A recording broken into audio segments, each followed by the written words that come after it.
लीला दीवान करके एक भक्त है, ठीक है। जोधपुर में। सर उनके पति जो है वो बैकुंठ धाम चले गए थे। कोरोना काल का समय था, उनका घर में बेटा और वो थे। वैकुंठ मतलब वो दुनिया से चले गए थे। तो बेटा और माँ दोनों घर में रहते थे। एक पड़ोस की महिला आ जाती थी तो उनके साथ वो कीर्तन कर लेती थी माँ। और ये बात कोरोना काल की चल रही है, जब कोई कहीं नहीं जा सकता था। वो लड्डू गोपाल को बहुत प्यार करती, उन्हीं से बातें करती। अब क्योंकि पति थे नहीं तो सारी बातें उन्हीं से करती थी।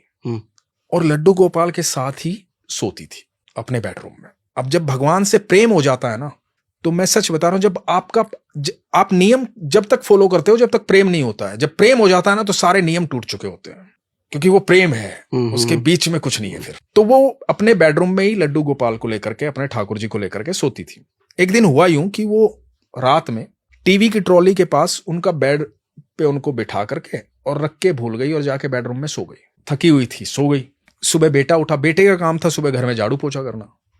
सुबह बेटा उठा, बेटे ने उठ के माँ को जाके बोला कि माँ थोड़ा सा ध्यान रखा करो, घर में कैसे कैसे पैर कर देते हो यार, कीचड़ के पैर कर रखे हैं मिट्टी के, मुझे सफाई करनी होती है, थोड़ा ध्यान रखा करो माँ। तो आपकी जो सहेली भी आए तो उसको बोल दिया और चप्पल बाहर निकाले, इस तरह से मतलब।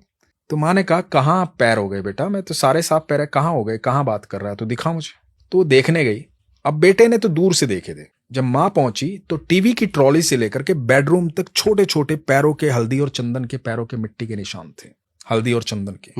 बेडरूम तक, टीवी की ट्रॉली से बेडरूम तक, और वो टेबल के नीचे से गए हुए पैरों के निशान। ठीक है, उन्होंने मुझे फोटो भेजा। सर आज कोरोना को 5 साल बीत गए।